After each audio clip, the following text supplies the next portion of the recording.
Ang akala ng asawa niyang si Rio Sandoval ay pera lamang ang habol niya rito kaya siya nagpakasal.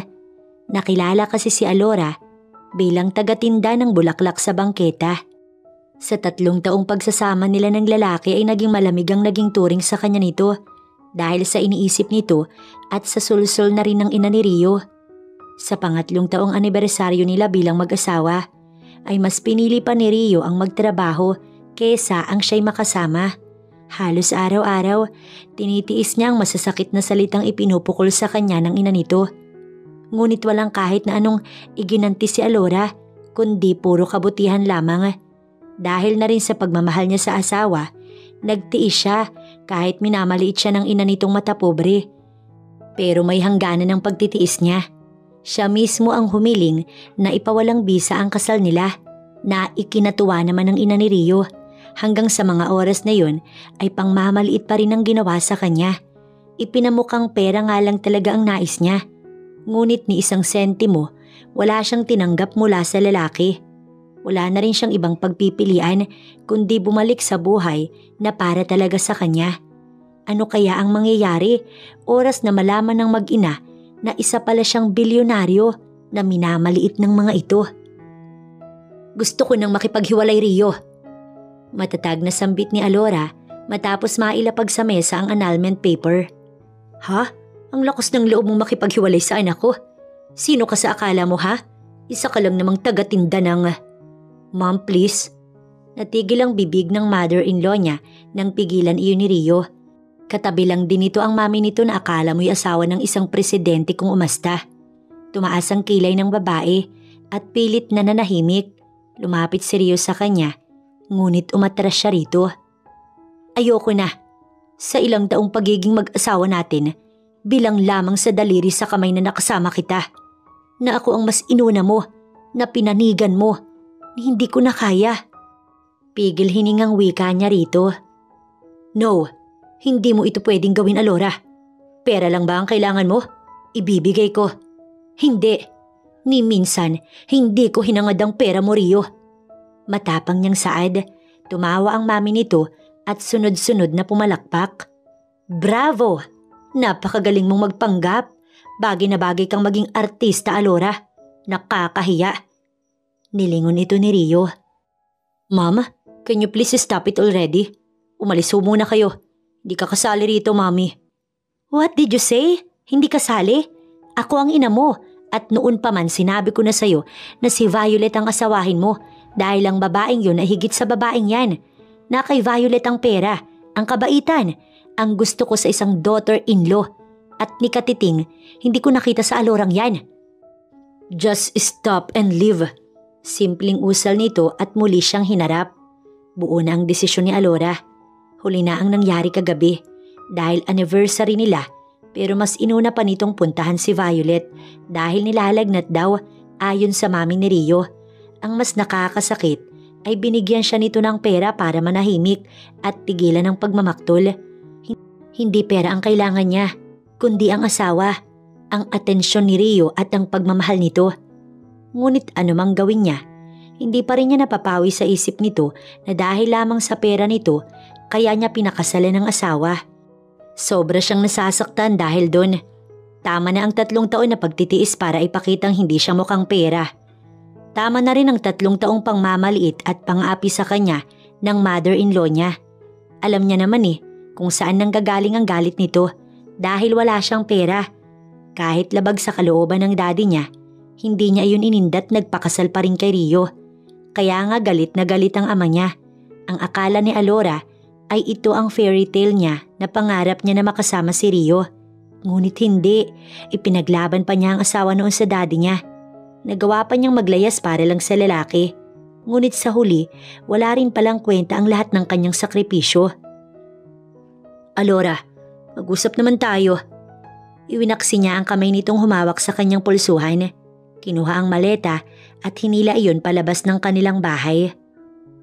Kung yan ang gusto mo, pero sana tanggapin mo ang perang ito para kahit papaano mapanatag ako. Nanlulumo nitong usal nang makalabas siya ng main door. Ngumisi siya nang abutan siya ng isang tseke. Rio, wag na wag mong bibigyan ng pera ang dukhang yan. Mula sa likod ni Rio, lumabas ang ina nito. Galit na inagaw ang tseke na hawak ng lalaki. Ngunit kinuha iyon ni Rio at inabot sa kanya. Hanggang ngayon, mukhang pera pa rin ang tingin mo sa akin, Rio. Ni minsan hindi ko hinangad ang pera mo. Kinuha niya ang tseke at pinunit iyon hanggang sa maging piraso. Walang iya ka talaga. Wag na wag kong makikita ang pagmumukha mong babae ka kahit kailan. Ngumiti siya sa babae. Gagawin ko yun. Aniya rito. Palabas na siya ng gate nang may isang magarang sasakyan ang tumigil doon. Sana hindi na tayo magkitang muli. Bulong niya sa hangin habang paalis. Kita pa niya ang panlalaki ng mga mata ng mga ito. Ngumiti siya.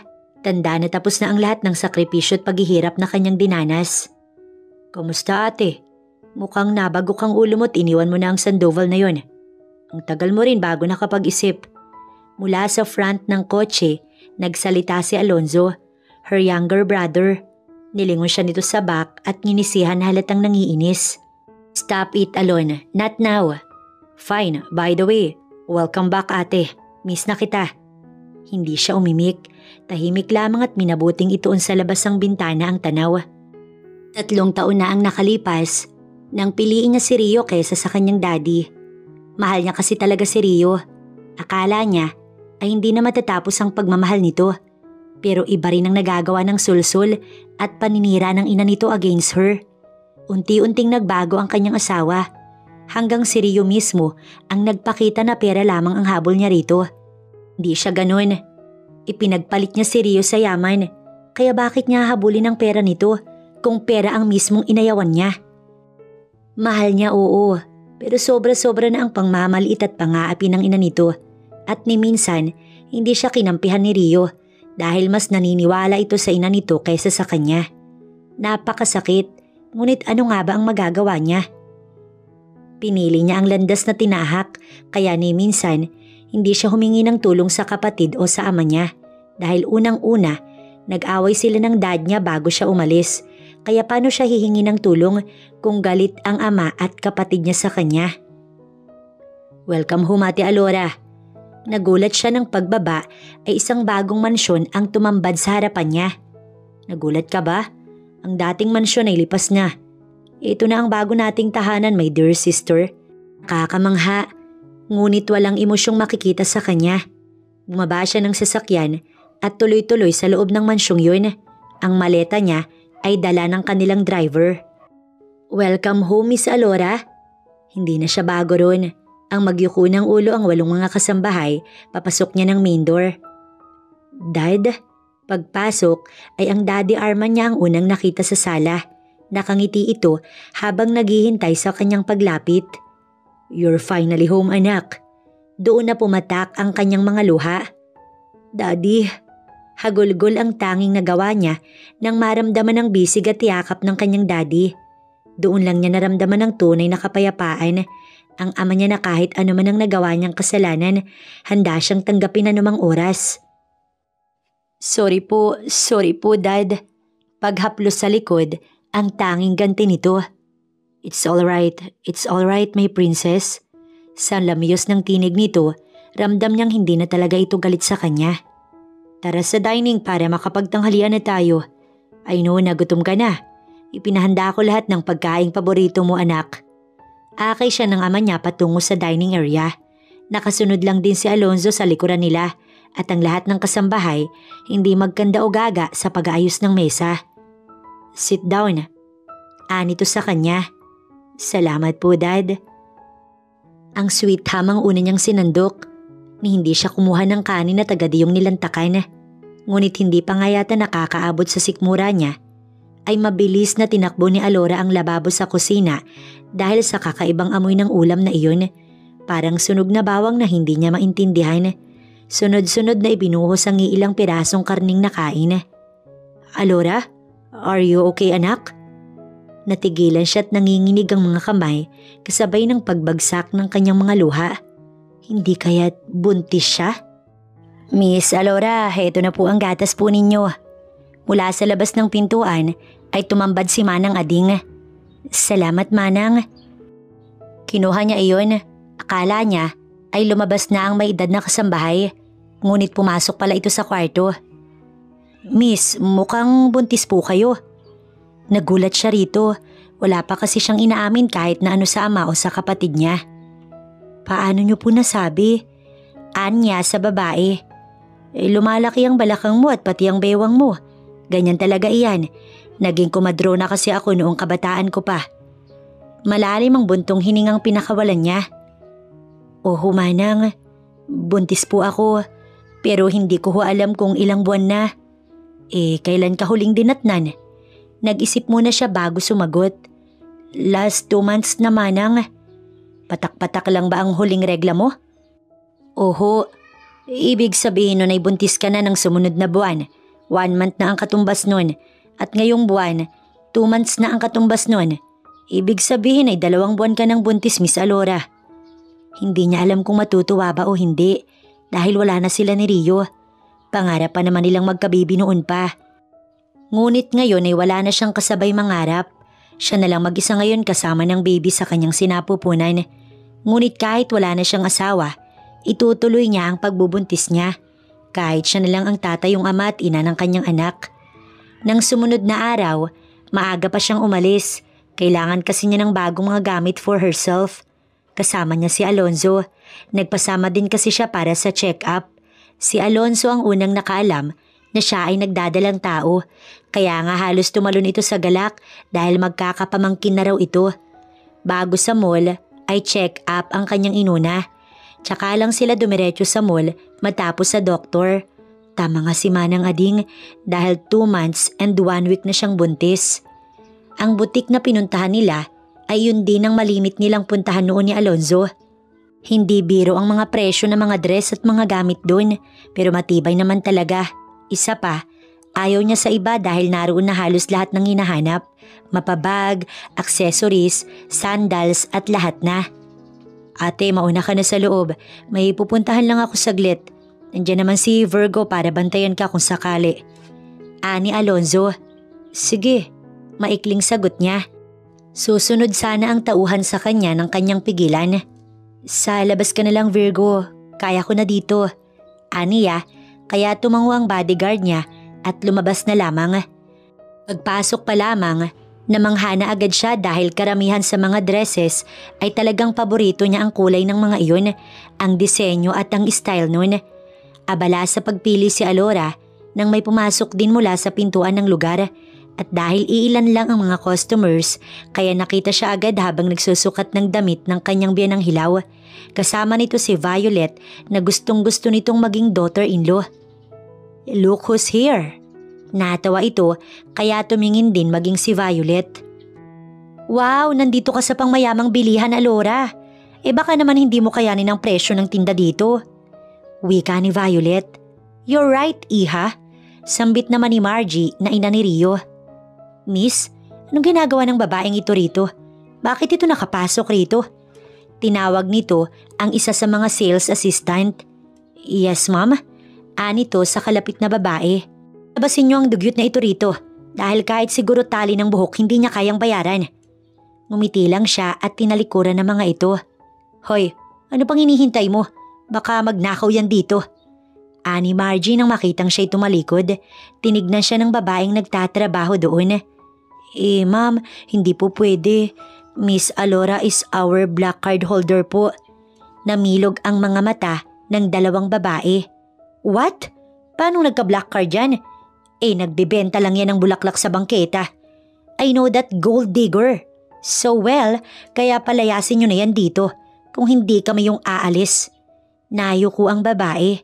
Sorry ma'am, pero hindi po talaga pwede ang gusto ninyo. Pwede po bang kayo na lang ho yung umalis kung mag-iiskandalo lang ho kayo rito? Napangisi siya dahil sa gulat na makikita sa mukha ng mga ito. Hanggang sa pagsakay ni Alora ng sasakyan ay talagang pigil ang kanyang galit. Nagtataka ang kapatid niya kung bakit at ano ang nangyari. Pero hindi siya nagkwento dahil mas maiinis pa siya lalo kapag ganun. Sabihin mo na kasi, sino yung mga babaeng nakasabayan mo palabas kanina? Mukhang sila yung kinaiinisan mo eh. Hindi sila importante, Alonzo, kaya hayaan mo na. Isa pa, sila rin lang din naman ang napahiya sa ginawa nila. Kumunot ang noo ng kapatid niya.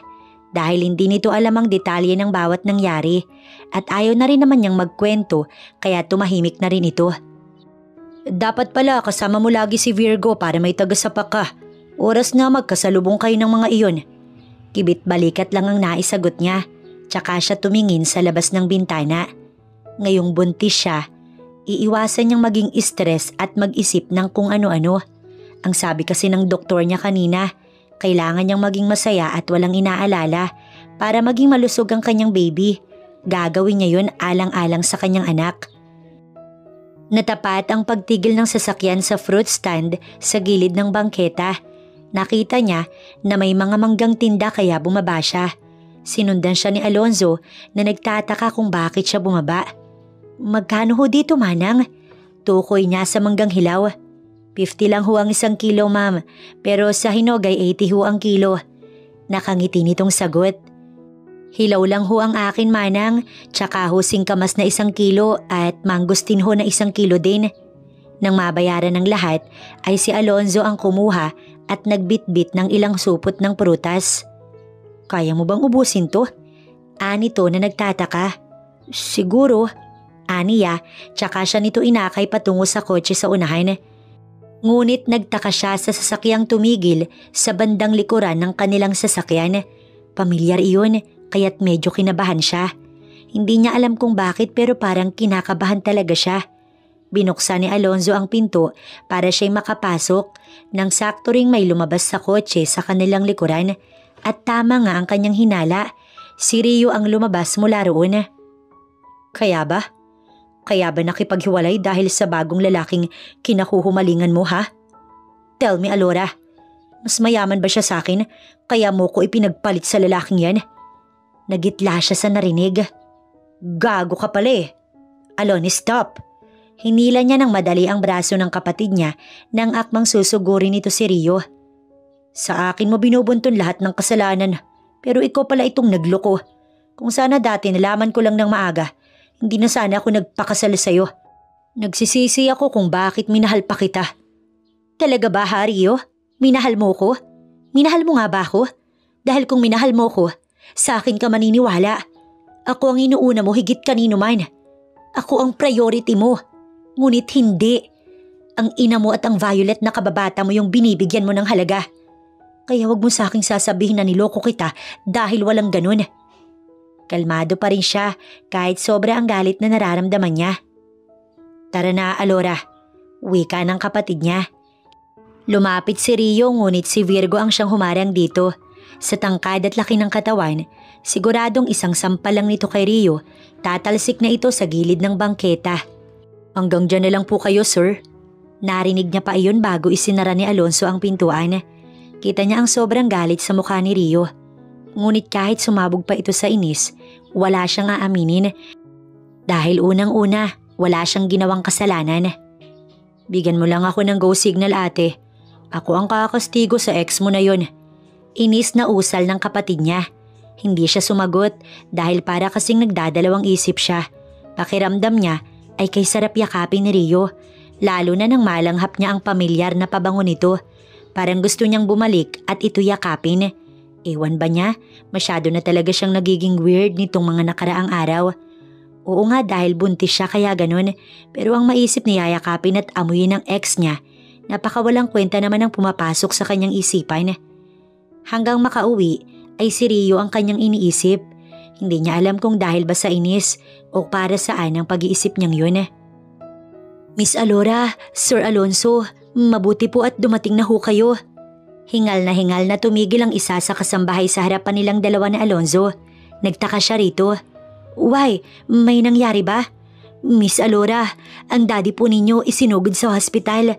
Inatake po ng high blood. Napamura siya bago tumakbo palabas patungo sa kotse sa unahan. Kabang-kaba ang magkapatid habang nakasakay sa kotse patungo sa hospital. Ang sabi ni Alonzo ay pangalawang atake na raw ito ng daddy nila. Kaya mas kinabahan siya, natatakot din at the same time. Wala siyang kaalam-alam na may high blood pala ang kanyang ama dahil busy siya sa pakikinig sa mga panlalait at pangmamaliit sa kanya ng mga Sandoval. Kung sana pinili niya ang ama, sana alam niya ang lahat ng mga kaganapan sa loob ng 3 taong nakalipas. Kasalanan niya dahil mas pinili niya ang lintik na si Rio kaysa sa kanyang pamilya. Nurse, saan nakalagak si Mr. Arman Lacuesta? Sandali lang po, titignan ko. Sa ER po, ma'am. Muli nitong usal. Alonzo, let's go. Sigaw niya nang makitang nakikipagkindata ng kapatid niya sa nurse sa harapan nito. Nang marating nila ang ER, bigla siyang natigilan dahil kay Rio na nakaupo sa waiting area sa tapat ng saradong pintuan. Anong ginagawa ng lalaking yun dito? Bulong niya at tumigil bigla sa paghakbang. Mauna ka na, Alon. Susunod na lang ako. Anya sa kapatid niya. Thank you, Doc. Walang anuman. Tawagin niyo na lamang ako kung may gusto pa kayong itanong. Nang tumalikod ang doktor, tsaka naman siya humalokip-kip sa pader upang hindi siya mapansin ni Rio. Nasa labas lang kasi ng kwarto ng ama niya nag-usap ang mga ito, kaya kitang-kita niya at rinig niya dahil ilang metro lamang ang layo ng mga ito. Kaya't narinig niya ang sinabi ng doktor at nakahinga na rin siya ng maluwag dahil doon. Ang hindi lamang niya malaman kung ano ang ginagawa ng lalaking iyon dito. Nang umalis si Rio, tsaka lamang siya pumasok sa kwarto ng ama niya. Ate, lumapit siya sa ama at hindi niya pinansin si Alonzo. Pagaling ka, Dad. Pasensya ka na, hindi namin alam na isinugod ka na pala rito. Maluha-luha niyang sabi habang hinahaplos ang buhok ng tulog niyang ama. Ano raw ang ginagawa ni Rio dito, Alon? Seryoso niyang binalingan ng lalaki na kalalapit lamang sa kanya. Hindi ka maniniwala, pero ang ex mo ang nagligtas kay Daddy. Nagulat siya doon. Ano? Paanong nangyari? Ang sabi ng ex-husband mo, patungo daw ito sa parking area ng kumpanya nang makita niya ang pagkatumba ni Dad. Kaya hindi na raw ito nagatubiling isugod si Daddy sa hospital. Nagulat siya doon. Ano naman ang ginagawa ni Rio sa company nila? Sigurado ka ba? Baka nagsisinungaling lang. Naniwala ka naman agad. Aniya, upang salungatin ng lahat. May CCTV camera sa buong sulok ng kumpanya, ate. Kaya pwede mong tignan para makasigurado ka. Hindi na siya sumagot dahil alam naman niyang hindi ito sinungaling. Ang sabi ng doktor ay kailangan ng magpahinga ng kanyang daddy. Bukod kasi sa high blood nito ay may edad na rin ang ama nila ni Alonzo. Yun na nga rin ang balak niya pero alam niyang hindi papayag ang daddy niya. Ngunit ngayong may sakit pala ito ay sisiguraduhin niyang hindi na ito makakatanggi sa kanyang pakiusap. Umuwi si Alora dahil hindi siya pwedeng magbantay sa hospital dahil buntis nga siya. Kailangan niya magpahinga para sa kanila ng baby. Si Alon ang naiwan doon.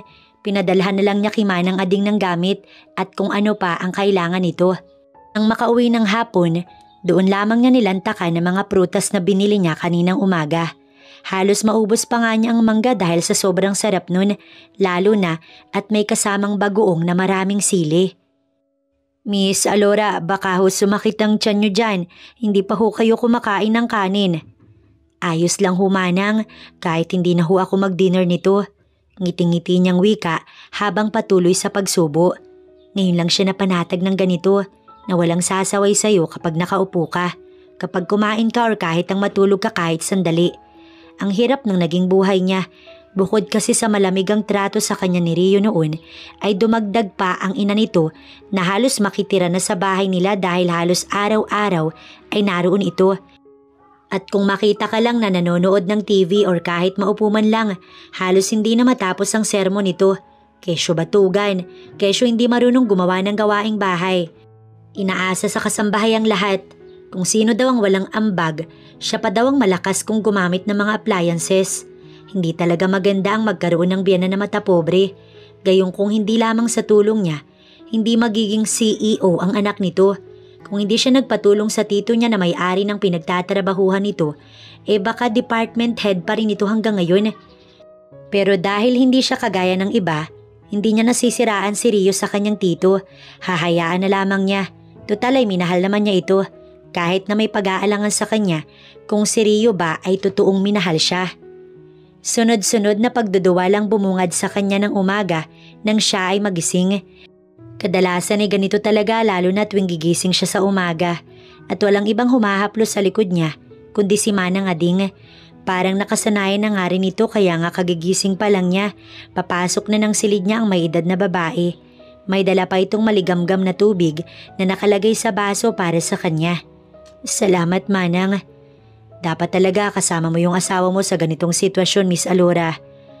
Ang first trimester kasi ang pinakamahirap, lalo na sa paglilihi at ganitong pagsusuka.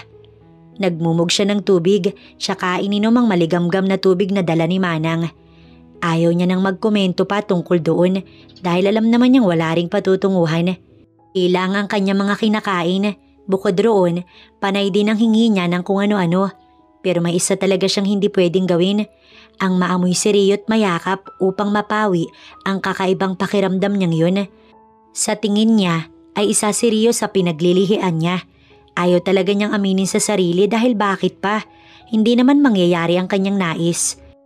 Pero nang bumaba siya ng hagdan ng tanghaling iyon para sana magtungo sa hardin, ay bigla siyang nagimbal dahil nakita niya si Alon at ang daddy niya na palabas na ng sasakyan.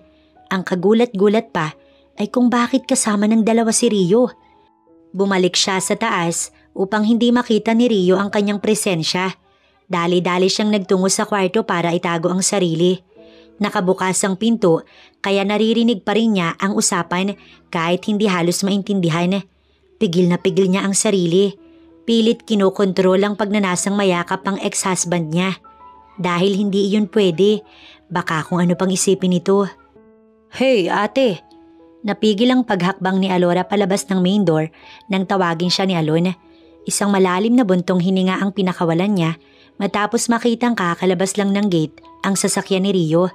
Mabuti na lang at napukaw siya sa tawag ng kanyang kapatid dahil kung hindi, baka hinabol niya ang dating asawa at ito'y niyakap. Bakit parang dismayado ka yata? Muli nitong sambit. Ha? Wala naman. Tumingin siya sa ama na hawak ni Alon at Virgo habang paakyat ng hagdan. From now on, anak, hayaan mo na si Rio. I think he is a good man after all. Sa gulat niya, kamuntik pa siyang nasa mid sa sariling laway. Pinagsasasabi ng dad niya. Alam niyang niligtas ito ni Rio. Ngunit ang sabihing good man na ito dahil dun, mukha yatang nag-ibang ihip ng hangin. Dad, nagka-amnesia po ba kayo? Hindi ito sumagot at tuloy-tuloy na paakyat ng second floor. Sinundan niya hanggang sa silid nito. Alonzo, bakit pala umuwi na kayo mag-aapat na araw pa lang mamayang gabi? Di ba dapat ay may iinumin pang gamot si daddy?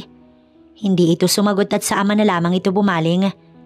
Ang hari ang laging nasusunod, kaya heto at umuwi kami kaagad. Wika nito.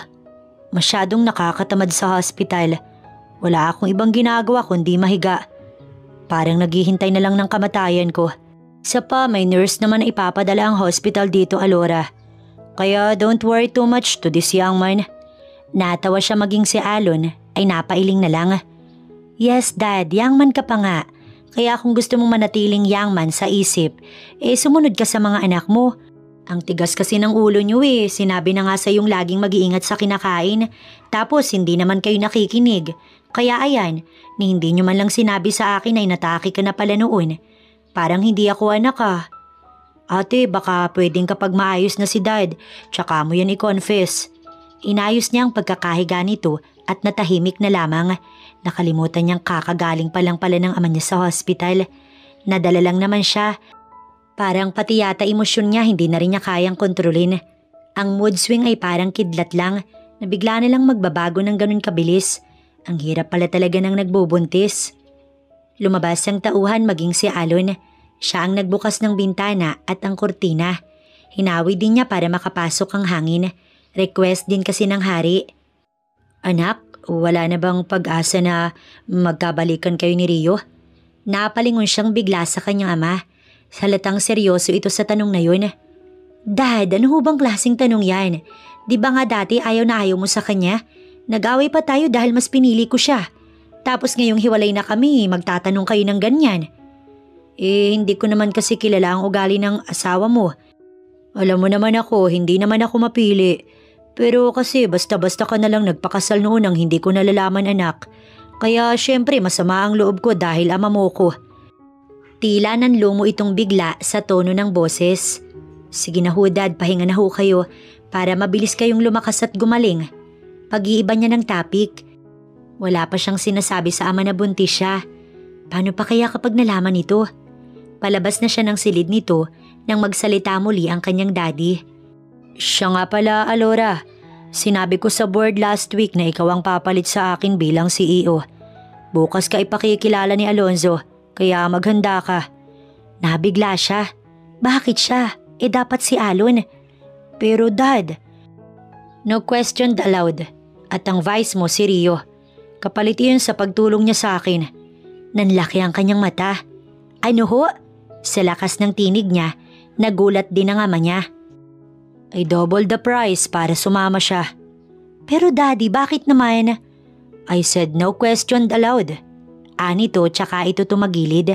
Wala siyang nagawa kundi ang lumabas ng kwarto nito na masama ang loob niya.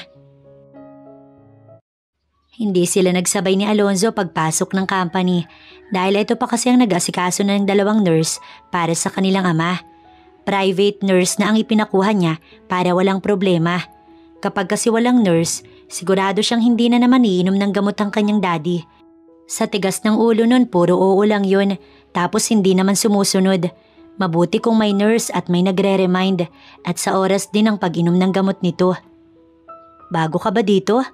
Mula sa lobby ay may dalawang babaeng sumabay sa kanya sa paglalakad. Ngumiti siya. Mukhang intern. Ani ng isang babae na halos kasing tangkad ng katabi nito. Hindi siya nagkomento. Tuloy-tuloy lang siya patungo sa elevator paakyat ng top floor. 55 floor ang lahat ng palapag ng gusaling ito. Ang kumpanya nila ay isa sa mga matatagumpay na kumpanya sa Pilipinas sa larangan ng pangpaganda, beauty products, tailoring at mga mamahaling sapatos. Umabot na nga sa buong Asia ang mga produkto ng kumpanya nila. Sa 3 taon, masasabi niyang mas umunlad talaga ang kanilang negosyo. Sa bagay, sa galing at talino ba naman ang daddy niya? At kasama din ito si Alon, sigurado na talaga ang pag-angat nila. What's your name, newbie? Ani ng babae na unang nagtanong sa kanya kanina. Nasa top floor na sila for some announcement na gagawin ni Alonzo in a few minutes. Wala pa ito kaya abala ang lahat sa pag-uusap. Ayon sa nabasa niyang ulat kagabi na ibinigay ni Alon ay nasa 257 lahat ng nagtatrabaho dito, kasama na ang mga janitor at mga guard. Alora, tipid na sagot niya. Pwede siguro ang kape sa aming lahat para naman bumango ang pangalan mo kay Ma'am Bea. Ngumiti ito at tumingin sa kanya ang katabi nitong babae. That's me, kaya sige na go. Siya nga pala ikaw munang mag-provide, okay? Para naman may pasalamatan din kami sa kagaya mong baguhan sa trabahong ito. Ngumiti lang siya at hindi sinunod ang sinabi ng dalawa. Tinalikuran niya mga ito. Ngunit nakakatatlong hakbang pa lang siya nang sunggaban siya ng mga ito. Napagitnaan siya ng dalawang babae. Hey, narinig mo ba kami? Ano bang sabi namin sa'yo? Hindi ka marunong sumunod sa utos. Bakit hindi mo kilala ang nasa harapan mo? Miss Bea is your boss dahil siya ang manager dito. At baka hindi mo pa alam, fiancé siya ni Sir Alonzo na anak ng may-ari ng kumpanyang to. Kaya isang sabi lang ni Ma'am kay Sir, siguradong tanggal ka bukas na bukas din. Nag-apir pa ang dalawa, ngunit hindi niya napinansin dahil sa kapatid na mukhang may kung ano-ano na namang ginagawa sa tagal nito. Excuse me, pasensya na pero wala akong pakailam kung fiancé ka man, okay? Tantanan niyo ako dahil hindi niyo ako utusan dito. Kita niya ang inis sa mukha ng dalawang babae, gigil na parang maniniris. Nang makita niya si Alonzo, ay napangiti siya tsaka ibinalik sa shoulder bag ang hawak na cellphone. Tatawagan niya sana ito pero dumating na rin ang hinihintay kaya hindi na naituloy ang balak. Tignan ko lang kung hindi ka mapaalis. Ang yabang, akala mo anak ng may-ari. Rinig niyang pasaring ng babae, ngunit hindi na lang niya pinansin at tinalikuran na lamang ang mga ito. Kailangan kasi niyang magpigil ng galit dahil buntis siya. Nakita rin niya si Rio kaya napaatras siya. Malapit lang din ito kay Alon. Good morning everyone. Alam niyo na siguro kung anong nangyari sa CEO ng La Cuesta Group. Sa ngayon nagpapahinga pa si Dad. At habang hindi pa magaling ang ating CEO, papalitan muna natin siya. Dahil hindi pwedeng mapatid ang ating kumpanya dahil lang sa walang namumuno. Let us all welcome the new CEO of La Cuesta Group, Miss Alora. Nang tawagin at itinuro siya ni Alon, ay otomatiko siyang umiti at tumingin sa gilid niya. Kita niya ang panlalaki ng mga mata ng dalawang babaeng kausap niya kanina. malapad na ngiti bago siya lumapit sa harapan. Lagot. Narinig niyang bulong ng isa sa dalawang babaeng iyon. Saglit niyang tinapunan ng tingin si Rio. Halata ang gulat sa mukha nito. Animo hindi makapaniwala sa narinig. Namimilog ang mga mata habang sinusundan siya ng tanaw.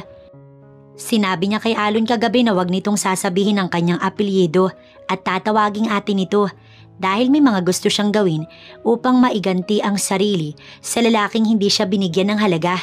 Ngayon, sabihin ni Rio na pera lang ang habol niya rito. Alora, nasa pasilyo si Alora patungo sa private elevator paakyat sa office niya nang habulin siya ni Rio. Lumingon siya rito. Ganito ka na ba talaga? Ang mga lakwesta pa ang niloloko mo ngayon? Dahil ba tapos ka na sa akin? Sa mas mataas ka naman ngayon ha? Madiin ang bawat katagang ipinaparatang nito. Alam niya na hindi matatapos ang isang araw na hindi siya nito kukumprontahin. At tama nga talaga siya. Heto at para itong tigre na umuungol sa galit. Ngumisi si Alora at kalmadong sumagot dito. It's none of your business. Kung ano man ang gawin ko, Rio, wala ka na doon. Sino ka ba sa akala mo? Tandaan mo, hiwalay na tayo. Kaya kung ano man ang gawin ko, akin na yun at pwede ba? Bago mo ako paratangan ng kung ano-ano, alamin mo muna kung totoo ba. Huwag mong panatilihin ang ugaling hindi mo naman inaalam ang lahat. Niniwala ka na lang ng walang basihan. Pasaring niya rito. Itigil mo na to. Alam kong galit ka sa akin kaya mo to ginagawa. Alora, this is not you. Anong alam mo sa mga ganito? Hindi na siya sumagot at tinalikuran si Rio. Ngunit sa isang iglap, biglang kumapit ang kamay ni Rio sa kanyang pulsuhan. Stop this, Alora. Ang pagiging CEO ng ganito kalaking kumpanya ay napakalaking responsibilidad. Huwag mong ilagay sa alang-alang ang lahat dahil lamang sa galit mo sa akin. Natawa siya. Nagulat si Rio sa klase ng tawa niyang iyon. 3 taon tayong naging mag-asawa. 3 taong nagkasama. Pero wala ka pa rin palang alam ni isang parte ng buhay ko, Rio. Just watch and learn. Dahil hindi ako papasok sa ganito kataas na posisyon kung hindi ko alam kung anong meron. Malakas niyang iwinaksi ang kamay. Natanggal ang palad nito sa pulsuhan niya, tsaka siya tuluyang tinalikuran ng lalaki. Sa bagay, paano nga naman siya makikilala ng lubos ni Rio? Gayong mas marami pa itong oras sa maarte at dramatista nitong kababata at ina nitong solsolera. Ayos lang nasabihan siya, pag-isipan siya ng kung ano-ano, basta makita niyang naiinis si Rio. Galit na galit sa'yo ang dati mong asawa, ate. Pagpasok niya ng opisina, si Alon agad ang bumungad. Hayaan mo lang, kusa din niyang titigil oras na hindi ko pinatulan. Alam mo bang usap-usapan ka na inaakit mo raw ako, kaya nagpaubaya ako at ikaw ang inilagay na CEO? Ang sabi rin, may relasyon daw kayo ni Dad kaya imbis ako ang CEO, ikaw ang iniluklok sa pwesto. Natawa siya dahil sa narinig. Sira ulo ka kasi. Dapat kasi nagpakilala ka para hindi ka paghinalaan. Mas gusto ko nga ang ganyan. Para naman isipin nilang mabilis kong makuha ang isang posisyon dahil lang sa pangaakit. At siya nga pala, Madam CEO, mayaman kung ganun. May meeting ka with Mr. Arivalo this 10:30 a.m. Kasama mo yung ex mo dahil every time na may meeting, need mo siyang isama dahil siya ang mag-a-assist sa'yo. What? No need nang isama ang taong yun, Alon. Niloloko mo ba ako? I know this job for so long, so bakit? Because Dad told me so. Kaya wag ka nang tumanggi. Kahit wala yan dito, maraming galamay at matayan sa paligid. Kaya sundin mo na lang. Mainis man, wala na rin siyang pagpipilian. Tama si Alon, maraming mata ang ama niya sa paligid at mukhang gumagawa ng paraan ng daddy nila para magbalikan sila ni Rio. Iyon kung papayag siya. Tinignan niya ang relo at nang makitang 10:15 a.m. na ay agad siyang nag-ayos ng sarili para maghanda sa meeting. Ate, sa native restaurant ang venue sa Ortigas. Kung gusto mo makisabay ka na lang sa ex mo. Sa tono ng pananalita ni Alon ay talagang nang aasar ito. Hindi na siya umimik dahil nauna nang lumabas ang kapatid niya. Sumunod siya at saktong bumukas ang elevator kaya sumakay na rin siya. Sumabay ka na. Pagbaba sa lobby ay si Rio agad ang bumungad sa kanya. No need, mauna ka kung gusto mo. Anya rito.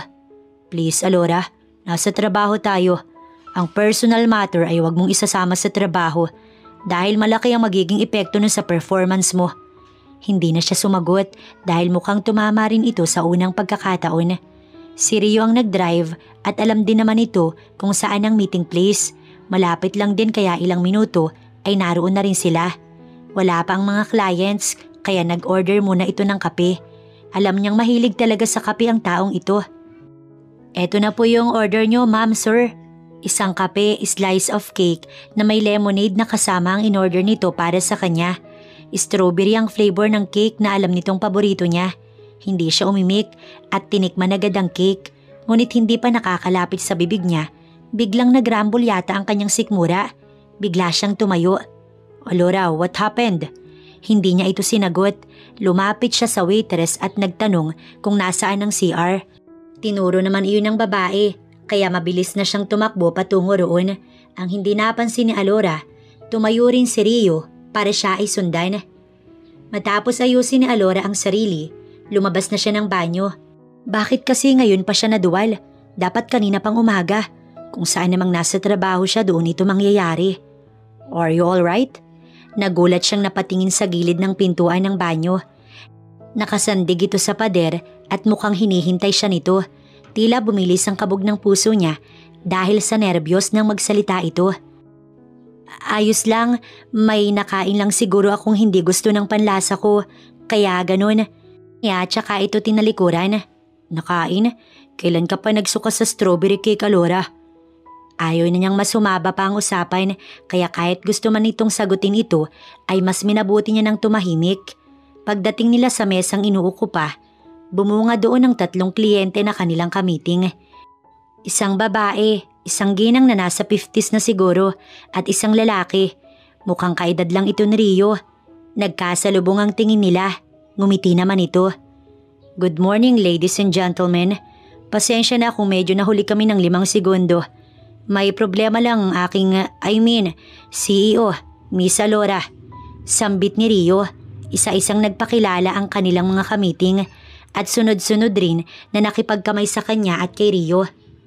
Ngunit sa lagkit ng titig ng representative ng Carino Beauty ay hindi siya makapag-focus ng maayos sa mga sinasabi.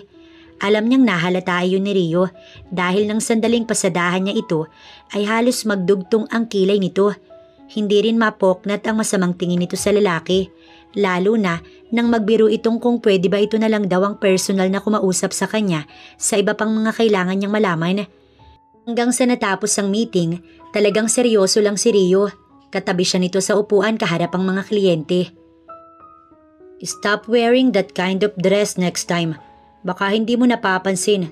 Halos lamunin ka na ng helto na yon dahil dyan sa suot mo. Kakaandar lang ng sasakyan nang magsalita ito. Really? Wala namang nangyari kaya ayos lang. Sa suot niya hindi naman masasabing daring. Hindi rin matatawag na malaswa dahil umabot naman hanggang tuhod ang dress na yun. Siguro ang tinutukoy nito ay kita ang kanyang cleavage. Pero normal lang ang ganun, lalo na kung nangungumbinsi ka ng mga kliyente. Isa pa ay hanggang tingin lang naman ang helto na tinutukoy nito. Walang nangyari at gusto mo pang mabastos ka, ganun ba? Malumanay ang tinig nito, ngunit sa tono ng pananalita parang kasalanan pa niya. Ikaw ang nagsabi na wag personally ng trabaho, Mr. Sandoval. Pero ano tong sinasabi mo? At anong kilos yan? Don't act that you care for me, Mr. Sandoval, dahil kahit ano pang gawin mo, hindi na tayo mag-asawa. Inis niyang sambit, tsaka ito tinalikuran paharap sa labas ng bintana. Hindi na rin ito nagsalita, kaya nakahinga siya ng maayos. Wait, itigil mo sabi.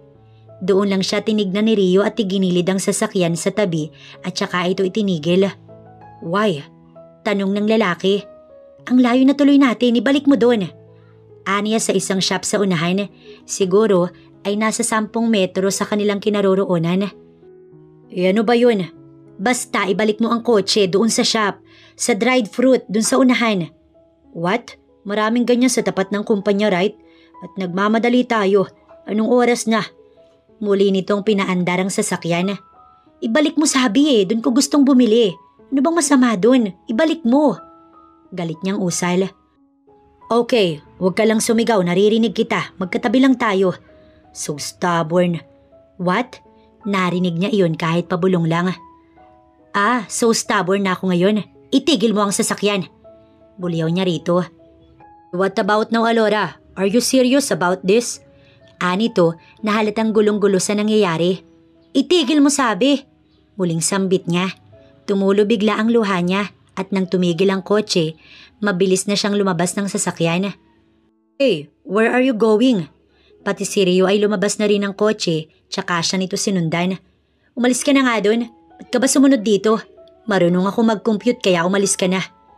Pero hanggang sa makarating siya sa shop ng tindahan ng dried fruit and pasalubong, nakasunod pa rin ito sa kanya. Miss, magkano sa dried mangoes? Aniya nang dumampot ng 4 na supot. 250 po mamang isa niyan. Malaki naman ang sisidlan nun kaya hindi nalugi sa 250. 4 ang akin. Ngumiti ang nagtitinda tsaka sinuma ang lahat. Nakita niya si Rio sa tapat ng pinto ang salamin. Hindi ito pumasok sa shop at nanatiling nasa labas lamang. May mga tumakas na namang luha sa mga mata niya. Mabilis niya iyong pinunasan at nagbayad. Paglabas niya ay kinuha ni Alora ang isang supot na nasa loob ng plastic at iyon ay binuksan. Let's go. Kailangan na nating magmadali. Wika ng lalaki. Magkukumute nga ako, diba? Umalis ka ng mag-isa mo. Pagtataray niya habang panay ang subo ng dried mangoes. Alora, stop being so childish, okay? Tara na. Sinamaan niya ito ng tingin at maya-maya, sunod-sunod nang kumawala ang kanyang luha. Stubborn, annoying, childish, ano pa? Dagdagan mo pa baka kulang pa yan. Hey, what's wrong? Lumapit ito, ngunit umatras siya. Ano bang nangyari sa'yo? Stop crying please. I didn't mean to. Ngunit mas lumakas ang kanyang atungal. Hey Alora, stop crying please. Pinagtitinginan na tayo ng mga tao rito. I hate you. I really hate you for doing this to me, Rio. Aniya habang patuloy sa pag-iyak. Anong ginawa ko? This is impossible. Wika nito kasabay ng pagsabunot sa ulo dahil hindi matigil ang pag-iyak ni Alora. Hindi tinantanan ni Rio si Alora hanggat hindi siya bumabalik sa sasakyan. Siguro ay inabot din sila ng 20 minuto sa tabi ng highway. Dahil sa nangyari, parang gusto na lamang umalis ni Rio. Ngunit ayaw din itong iwanan si Alorang mag-isa, baka kung ano ang mangyari. Mahabang buntong hininga ang pinakawalan ng lalaki nang pumasok ng sasakyan si Alora. Hanggang sa umandar ay tuloy-tuloy lang ang kanyang pagsubo. Pansin niya na mayat maya kung tapunan siya ng tingin ng lalaki. Hindi niya ito pinansin basta ang atensyon niya ay nasa hawak lamang na supot. Sandali! Iritang tumingin ng lalaki nang magsalita siya. What now? Bilhan mo naman ako ng mayonnaise sa store at ketchup please. Paglalambing niya rito. Wait, what? Aanhin mo ang mga yun? Sausawan sa mangga of course. Kumunot ang noon nito. Alora, nag-iisip ka pa ba ng matino? A ketchup and a mayo? Are you crazy? Namimilog ang mga mata nitong sambit. Bakit? Gusto ko nga yun. Bakit ba lagi mo na lang akong pinagsasabihan ng masasakit na salita? Simula pa kanina, puro masasakit na ang naririnig ko. Bakit ka ba ganyan? Maliit na bagay lang naman yung hinihingi ko. Fine, I'm sorry, okay? Just stop shouting and crying again, please. Sambit ni Rio, tsaka napipilitang lumabas para sumunod sa kanyang utos. Dala ang kinakain, lumabas din siya ng sasakyan. Panay ang subo niya, malapit na nga ring maubos ang laman ng hawak niyang supot. Sinundan niya si Rio sa loob ng sari-sari store. Tigi-isa lang manang. Narinig niyang sambit nito. Kumuha siya ng cheese curl, 2 malalaking mangwa na green at pula, tsaka isang chicharon na may dalang suka. Agad niyang inilapag iyon sa counter. Tumingin ang lalaki sa kanya. Eto pa humanang. Ngumiti ang may edad na babae. Hindi nagsalita si Rio, ngunit ramdam niya ang pagtataka sa bawat titig nito sa kanya. 234 po lahat, sir. Sambit ng babaeng nasa counter. Nagbayad si Rio, tsaka kinuha ang mga pinamili. Ang ganda po ng asawa niyo, sir. Tsak, maganda rin ang magiging anak niyo sa hinaharap. Nagulat siya dun, lalo na nangitian siya ng babae. Bigla niyang hinila si Rio palabas. Baka kasi kung ano pang masabi ng babae. God, ngayon niya lang napagtanto na medyo nawala siya sa sariling pag-uugali. Alam niyang nag-iisip si Rio tungkol sa sinabi ng cashier kanina. Pero sana hindi na magtagal yun dahil oras na magsuri ito, tiyak magkakaproblema siya. Here, nang makapasok ng sasakyan, inabot nito ang plastic. Kinuha lang niya iyon at hindi na binuksan. Kailangan niya mag-ingat, baka kasi maghinala ito mahirap na. Hindi mo ba kakainin yan? Tukoy sa mga ipinabili niya. Hindi na, mamaya na lang. Pinipigilan niya ang sarili kahit takam na takam na. Gusto niya sanang muling magbukas ng pinatuyong mangga, ang kaso nga lang, baka magtaka't magduda na talaga ang katabi niya. Napansin ni Alora ang manakanakang pagtitig ni Rio sa tiyan niya. Wala pang umbok doon, kaya sigurado siyang hindi nito malalaman. At para makasiguro, ipinatong niya sa kandungan ng plastic na may lamang mga pinamili. Malapit na sila sa kumpanya. Parang bigla siyang nalungkot. Hindi niya alam kung bakit, pero parang ang lungkot ng kanyang pakiramdam. Naalala niya noong unang buwang mag-asawa sila ni Rio. Lahat ng gusto niya ay ibinigay nito. Hindi naman niya hinihingi pero mapilit kasi ito. Kung alam nitong gusto niya yon o ang isang bagay kinagabihan, tatambad na lang sa harapan niya. Mahilig itong magsorpresa. Mahal na mahal niya si Rio, pero dahil sa sobrang pagmamahal din, kaya siya naging martir at sobrang inapi ng ina nito. At ngayong buntis siya, parang gusto niyang sabihin dito na sila'y magkakaanak na. Ngunit hindi na sila mag-asawa. Rio, honey, you're here. Akala ko ay... Lumingon siya sa babaeng tumawag kay Rio. Si Violet yun. Honey? Anong ibig sabihin nun? Wait, bakit magkasama kayong dalawa? Anong ibig sabihin nito, Rio? Tatalikod na sana siya ng... Hey you! Alam mo ba na ang lalaking to ay boyfriend ko na? Tapos nilalandi mo pa? How dare you? Sa lakas ng pagtulak ni Violet, bigla siyang napaupo sa semento. Violet, anong ginawa mo? Rio, please, hayaan mo na siya. Kumapit si Violet sa lalaki, ngunit bigla nitong itinulak ang babae, tsaka siya nilapitan. Nakaramdam agad si Alora ng likidong gumagapang pababa sa binti niya, at nang makita ang dugo roon, nanginginig siyang nagsalita. Dugo, Rio, dugo, please, save our baby. Violet, just go. Huwag mong hintay na mapuno ako sa'yo. Malamig na sambit ni Rio habang nasa waiting area ng ER. Sumunod si Violet sa hospital at kararating lang din ng mami niya. Rio, bakit ka ganyang magsalita sa GF? Please ma'am, kayo lang ang nagsasabi ng ganyan kahit wala namang katotohanan. Umalis na kayo at isama mo yung babaeng yan bago pa magdilim ang paningin ko. Baka kung ano pang magawa ko. Napaiyak si Violet. Agad itong dinamayan ng kanyang ina. Hindi ko po intensyon na masaktan siya, tita. Shut up and leave. Tumalikod siya at lumapit sa nakasaradong pintuan ng ER. Let's go, iha. Uwi na muna tayo. And you, Rio, mag-usap pa tayo mamaya. Alam niyang sa kanya nakatingin ang mga ito, pero hindi niya nanilingon o sumagot man lang. Ang tanging nasa isip ni Rio ngayon ay ang kalagayan ni Alora at ang baby sa sinapupunan nito.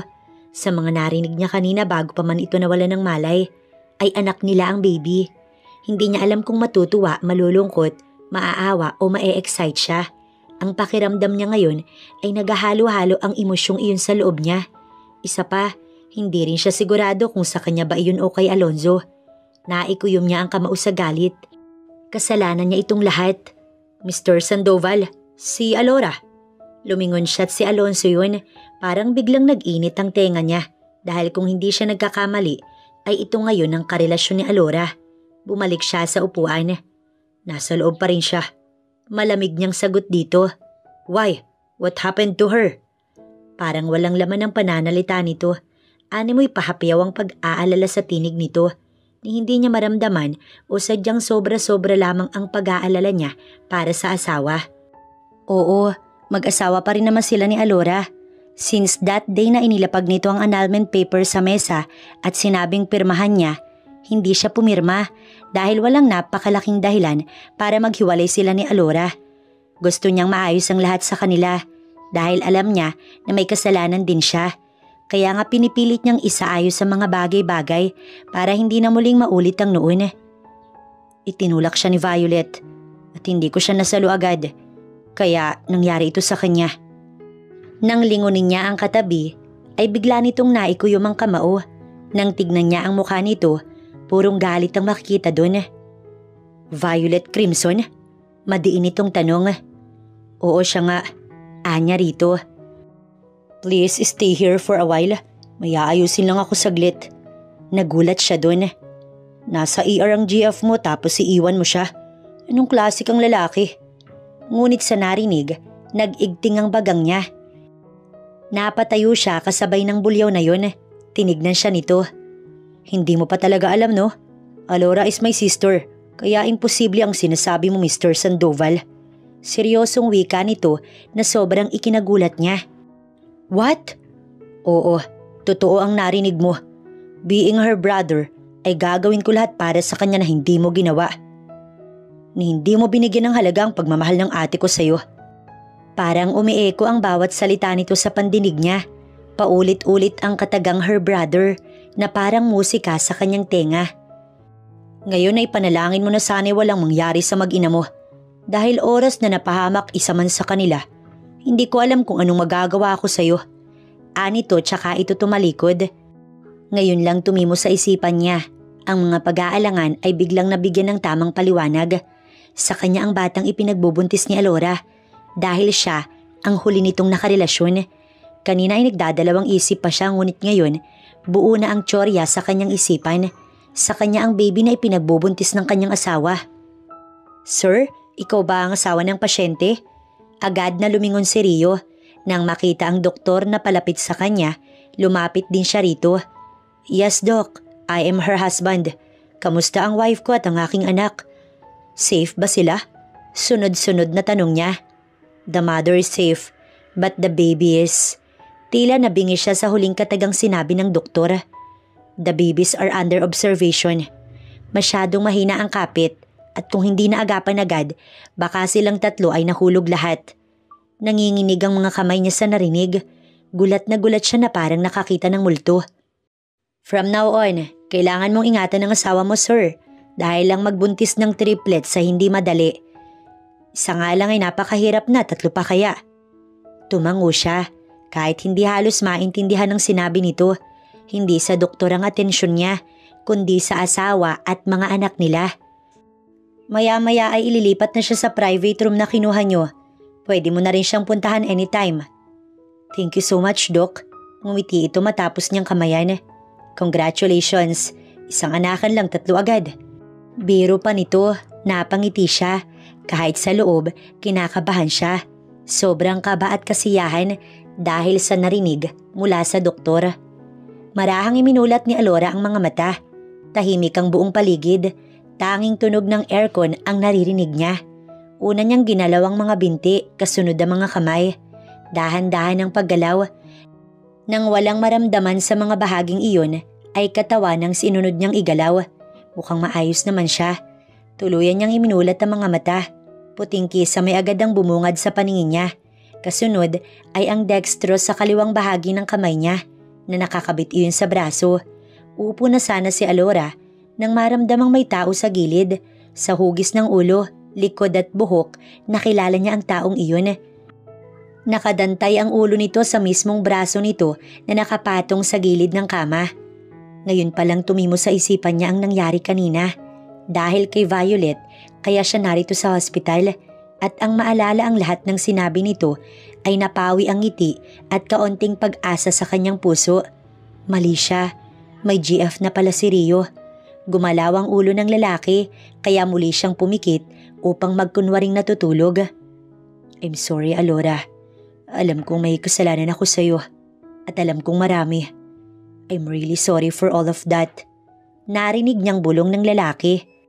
Napakapeke. May pa-confess pang nalalaman, gayong gustong-gusto naman dahil magagawa na nito ang nais. Lalo na nila ni Violet. Tama lang yun dahil parehong masama ang ugali ng mami mo at ng Violet na yun. Nag-igting ang bagang niya dahil sa mga kasinungalingang sinasabi nito. Please wake up, babe. Aayusin ko ang lahat para sa atin at sa mga anak natin. Natigilan siya doon at biglang nagmulat ng mga mata. Nagulat si Rio nang bigla siyang naupo at hinawakan ang braso nito. Anong sabi mo? Mga anak? Nauutal niyang sambit. Kahit nagulat, tumango pa rin ito. Oo, tatlo sila. Biglang tumulo ang kanyang luha. Mabuti na lang at hindi siya nakunan. Natatakot pa man din siyang magtanong dahil sa posibilidad na baka siya'y nakunan dahil sa lakas ng pagbagsak niya sa simento kanina. Sandali lang, tatawagin ko ang doktor. Nakangiti nitong wika.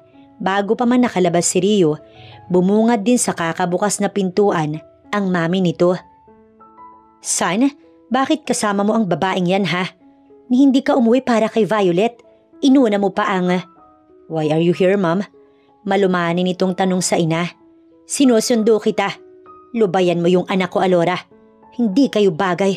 Isa kang pulubi. Hiyaw nito sa kanya. Kahit nakikita ni Margie ang kalagayan niya, wala pa rin itong pakialam. Ma'am, tumigil na kayo. From now on, wala akong paniniwalaan sa inyo ni Violet. Ni ang sumunod ho sa inyo hindi na. Tama na ang ilang taon na pagiging masunuring anak. Ngayon ho, ako naman. Kaya bago pa man ako mawalan ng respeto sa inyo, bago pa man kita masagot, please leave and tigilan mo na si Alora. Marahas siyang tinitigan ng babae, ngunit inilipat niya sa ibang direksyon ang mga mata niya. Narito pa siya sa hospital at ayaw niyang may mangyari sa kanyang mga anak. Ikaw na babae ka. Akma itong lalapit sa kanya nang mula sa labas, may dalawang mga lalaking humila rito, ang kanilang mga tauhan. Get out, madam. Hindi na ho namin uulitin. Ani Virgo, sino kayo?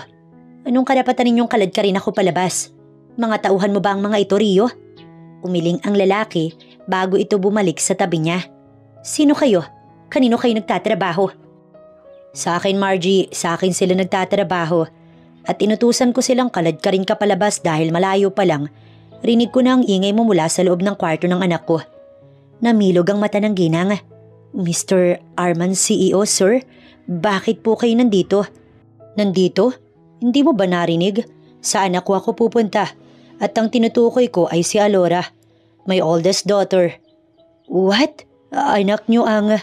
Gamit ang hintuturo, tinuro pa siya nito, maging ang dad niya. No, it can't be, hindi. Mali lang siguro ako ng rinig. Hindi mo pwedeng maging anak ang babaeng yan. Sige na, palayasin niyo na yan dito.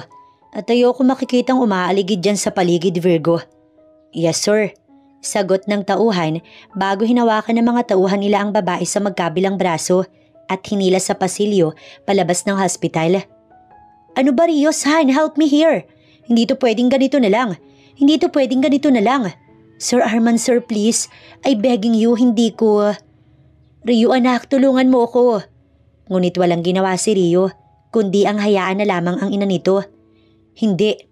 Paanong naging anak ng bilyonaryo ang hampas lupang Alora? Napaka-imposible nun. Habang palabas ng hospital, ay panay pa ang tawa nito, kaya't maging ang mga nakakasalubong at nakakasabayan papasok at palabas ng hospital, hindi mapigilang lingunin ng babae. 3 araw lang at nagpa-discharge na si Alora. Alam niya na ngayon kung bakit hindi rin nagtagal ang daddy niya doon. Ang feeling na sobrang nakakabagot, ang amoy ng hospital na puro gamot at walang ibang ginagawa kundi humiga at manood ng TV. Kaya imbis na Friday pa sana siya lalabas, nagpumilit siyang umuwi na ng Lunes ng umaga. Hindi na kasi niya kayang magpalipas ng buong araw sa hospital na yun. Anong ginagawa niyo dito, Dad? Kakabangon lamang ni Alora nang pumasok sa kanyang silid ang kanyang ama at mula sa nakabukas na pinto ay nakita niya si Rio. Iha, be matured enough. Kailangan ng mga anak mo ng kalinga ng isang ama. Kaya hayaan mo na si Rio na dumito muna para alagaan ka. Malumanay na usal ng dad niya. Tinitigan siya nito. Nag-iwas siya ng tingin dahil sa awang makikita sa mukha nito. Parang ang klase ng titig nito ay puno ng pagsisisi at pagpapaawa. Hindi ganun si Rio. Wala itong ibang alam kundi ang siya'y pasakitan. Hindi ko ho siya kailangan. Paalisin niyo na ho siya. Habang nagsasalita ay hindi man lang siya tumingin sa kanyang ama. Come on, Iha. Kahit para na lang sa mga apo ko. Ang sabi ng doktor, mas makabubuting ang asawa mo ang… He is not my husband anymore, Dad. Napalakas ang kanyang tinig. Mali ka sa isipang iyan, Alora. Mabilis lang na tinawid ni Rio ang kama niya tsaka ito nagsalita. Tumaas ang kilay niya sa gulat. Anong sinasabi mo? Pinapirma kita, remember? Anya rito. Nakita mo bang pumirma ako? Oo nga pala, ibinigay niya lang rito ang papel at tumalikod. Mukhang nakampante siya na pipirma ito pero bakit? Alam mo kung bakit? Hindi siya sumagot. Dahil gusto kong may napakabigat na dahilan para maghiwalay tayo. Kung ang dahilan mo ay tungkol sa mom ko or kay Violet, hindi iyon na rason para maghiwalay tayo ng tuluyan. Walang salitang lumabas ang kanyang ama. Pinigilan pa niya ito, ngunit lumabas pa rin ito ng kwarto. Pag-usapan niyo kung ano man ang mga problema ninyo. Anito tsaka isinara ang pintuan. Tumayo si Alora at lumapit sa floor to ceiling glass window. Tumingin siya sa labas. Oo, para sa'yo, hindi mabigat ang mga yun dahil hindi ikaw ang nasa sitwasyon ko. Hindi mabigat dahil hindi ikaw ang nakaranas ng mga panlalait at pangmamaliit ng ina mo. Ilang ulit kong sinabi sa iyo noon, umiiyak ako. Tahimik na lumalaban dahil kahit sabihin ko sa iyo, mami mo pa rin ang pinapanigan mo. Hindi mo man lang ako kinampihan kahit isang beses. At iniisip mo pa na pera lang yung habol ko. Hindi mo alam kung gaano kabigat ang magselos. Dahil imbis ako yung inuuna mo, si Violet ang binibigyan mo ng atensyon. Mahina at puno ng sakit na wika niya. Alam mo kung bakit, Alora? Dahil may cancer si... Ni minsan ba nakita mo? Napansin mong may sakit siya? Mga medical records, ipinakita ba niya? Kitang-kita mo, Rio. Mas malakas pa siya sa kabayo. Niloloko ka lang niya dahil gusto ka niya. At ikaw na utu-uto, pauto ka naman ng pauto. Tumulo ang luha niya. Simple niya yung pinahid at humarap rito. Kung sana sinabi mo sa akin ang totoo, hindi ako mag-iisip ng kung ano. Naging mag-asawa tayo ng ilang taon, pero hindi pa rin kita kilala. Kahapon ko lang nalaman ang totoo, Alora. Kung hindi pa sinabi ng kapatid mo't nakita mismo ng mata ko, hindi ko pa malalaman na anak ka ni Arman Lacuesta. Paano ko sasabihin sa'yo, Rio? Paano ko sasabihin sa'yong mas pinili kita kesa sa ama ko? Na nag-away kami dahil lamang sa'yo. Paano ko sasabihin sa'yo kung alam kong dadalhin mo yun sa puso mo? Na baka mag-guilty ka pa't sisihin mo yung sarili mo. Mukhang tama rin naman ang ginawa ko all this time. Dahil nakita ko yung tunay na ugali ng ina mo. Na mabango ang isang tao rito kapag mapera. Bigla niyang nasapo ang sinapupunan. Kumikirot iyon.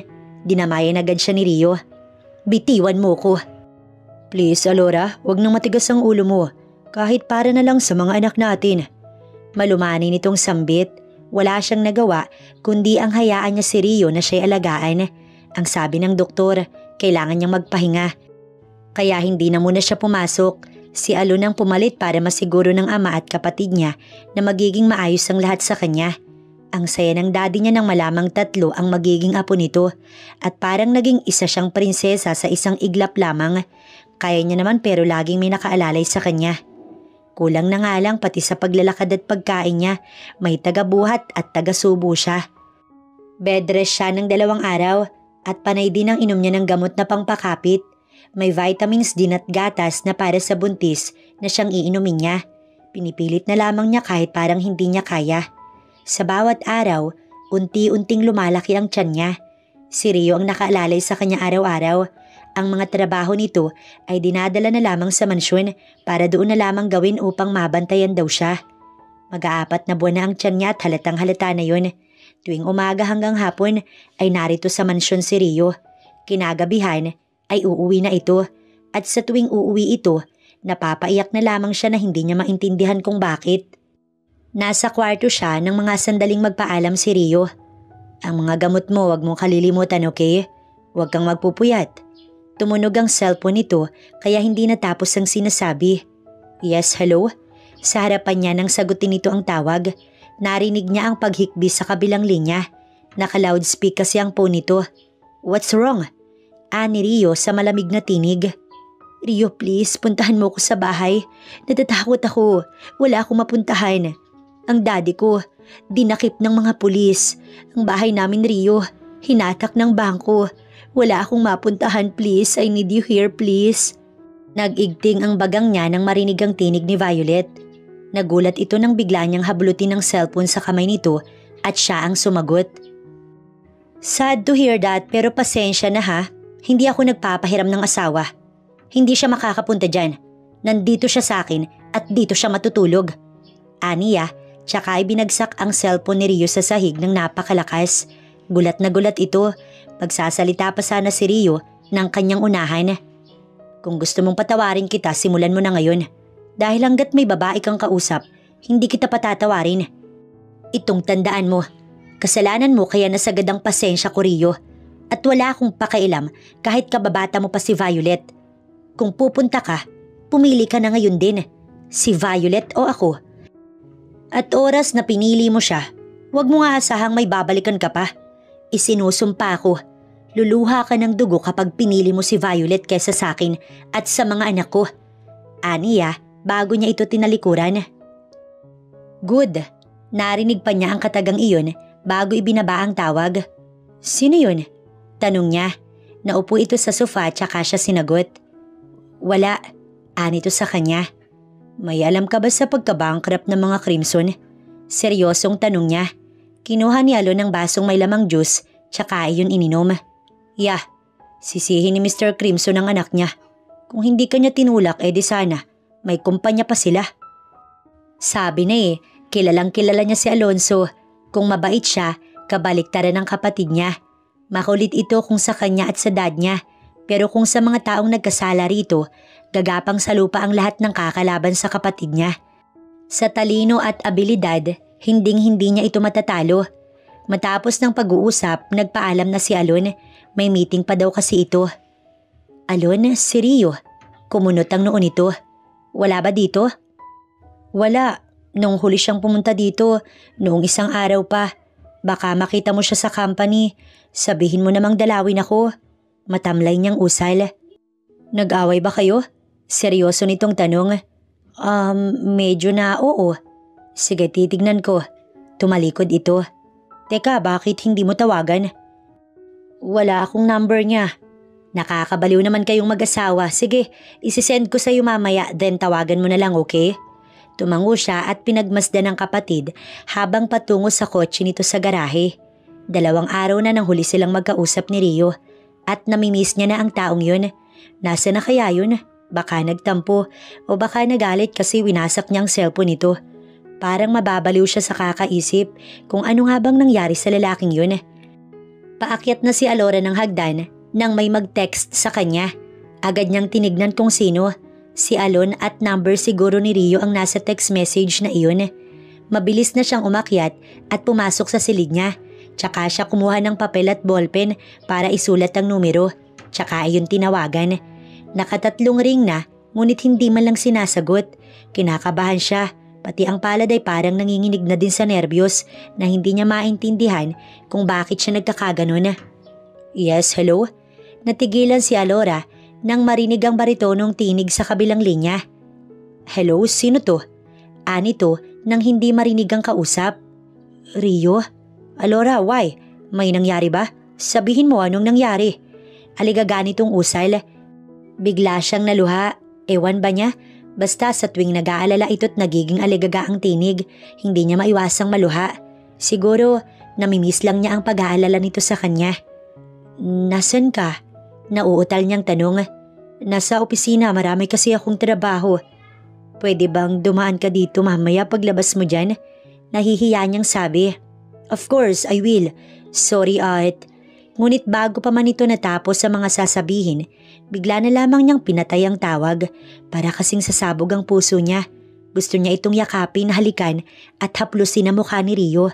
Ilang araw na siyang nangungulila dahil hindi na ito muling dumalaw.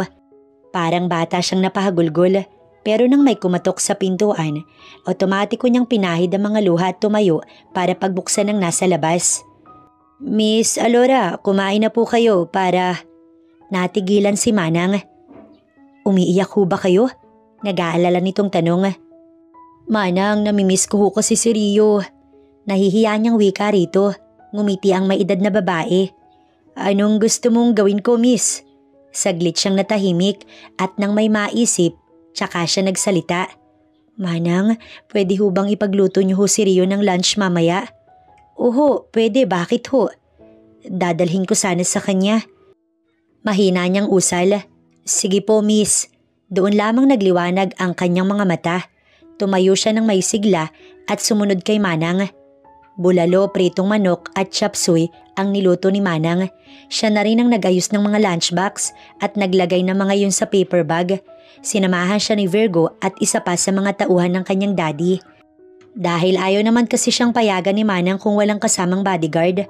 Pag-akyat sa opisina ni Rio at pagtapat sa pinto nun ay kasama niya ang 2 tauhan. Pero nang kakatok na siya ay sinabi niyang bumaba na at siya na lang dito dahil kaya niya naman. Humingi siya ng number ni Virgo para kung sakaling bababa na siya, tatawagan niya na lamang ito. Nagdadalawang isip man pero sa huli, pumayag na rin dahil wala namang magagawa ang mga ito sa kanya. Please Rio, iwanan mo na si Alora. Mas importante pa ba ang babaeng yun kaysa sa akin?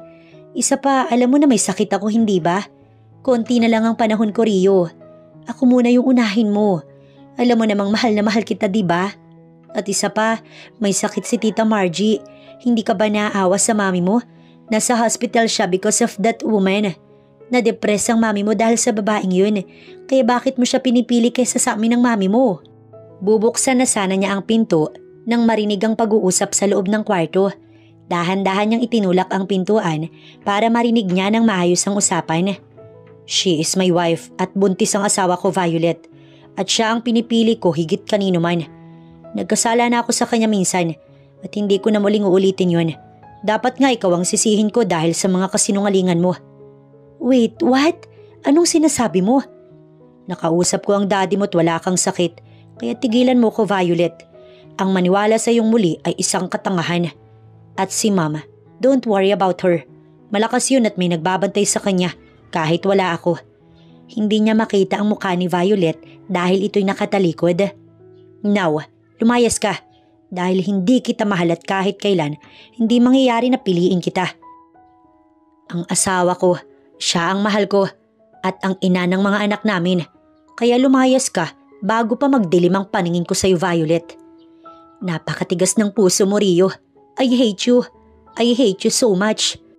Gumilid siya nang makitang palapit sa pintuan si Violet at nang buksan nito iyon, nanlaki ang mga matang tinititigan siya nito.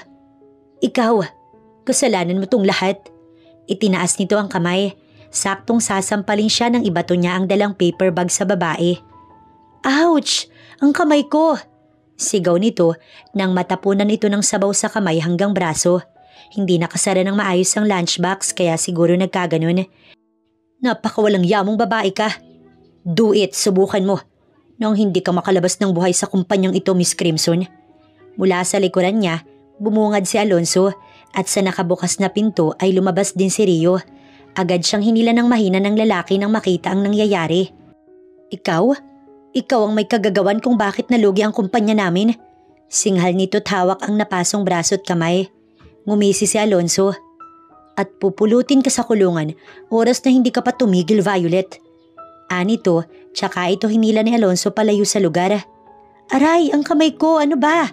Bitiwan mo ko. Parang kailan lang nang mag-file siya ng annulment para sa asawa. Ngunit hindi rin naman pala nabigyan ng katapusan dahil hindi naman kasi pinirmahan ni Rio. Siya lang ang nakapirma doon, kaya pala walang naganap na hearing at kung ano-ano dahil hindi rin ipinasa sa korte ng asawa niya ang papel. Umaasa pa man din siya na isang araw mag-aharap sila sa korte pero walang korte at mas lalong walang nangyaring hiwalayan. Akala talaga ni Alora matatapos na ang lahat sa kanila ng kanyang asawa kaya't nang hinayang siya ng malamang buntis siya matapos pumirma sa annulment. Akala niya lalaking walang kikilalaning ama ang kanyang anak. Wait, hindi pala anak kundi mga anak dahil 3 ang nakatakdang lumabas sa kanya. At bilang na rin sa daliri ang araw na siya ay manganganak, natatakot na kinakabahan dahil sa triplets niya. Hindi niya alam kung kakayanin niya pero sigurado namang kakayanin dahil wala siyang hindi kaya lalo na kung pag-uusapan ng kanyang mga anak. Dahil sa mga narinig ay unti-unting nagbago ang lahat. Dahan-dahang natunaw ang galit sa puso niya nang marinig ang mga sinabi ni Rio noong sandaling nag-usap si Violet at ang kanyang asawa. Hindi naman siya bato para hindi patawarin si Rio. Lalo na at hindi lamang siya ang nangangailangan ng asawa. Maging ang triplets niya ay kailangan din ng ama na kailanman hindi niya ipagkakait sa mga ito oras na lumabas sa kanyang sinapupunan. Dad, nakita niyo ba si Alonso? Nilingon siya ng kanyang daddy. Nasa may pintuan nito ng main door at may kung anong sinasabi sa tauhan. I don't know anak, ang alam ko'y may pinuntahan. Kumunot ang noo niya. Saan daw ho? Sa Tagaytay yata, hindi mo ba alam? Bumili siya ng bahay sa Tagaytay last week.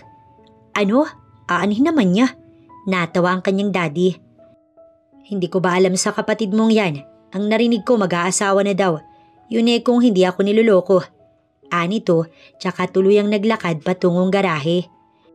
Naging maayos na rin naman ang pakiramdam nito dahil umiinom ng gamot. Isang nurse na lang din ang nag-aalaga rito dahil maayos na rin naman ang pakiramdam ng kanyang daddy. Ang ipinagtataka niya na lamang ay kung ano ang binabalak ni Alon. Si Violet ay hindi na rin muling nagpakita matapos ang pangyayari noong nakaraang buwan. Sana ay maging masaya na ito't hindi na muling magpakita pa sa kanya. Let's go! Mula sa likuran niya ay akbay si Rio. Gustong-gusto na sana nitong iuwi siya sa bagong bahay na ipinagawa nito. Ngunit dahil ayaw pa ng ama niya, wala silang magagawa. Tsaka na lang daw kapag nakapanganak na siya. Kabuanan na rin naman niya kaya hindi na nagpumilit si Rio. Last check-up na rin niya ngayon kaya hindi ito pumasok para masamahan siya sa doktor. Every month ay hindi niya nakakaligtaan ng check-up dahil minomonitor ang kalagayan ng kanyang triplets. Ang mami ni Rio ay pansamantalang inilipat sa mental institute dahil sa nakitaan ito ng sintomas ng pagkawala sa sarili.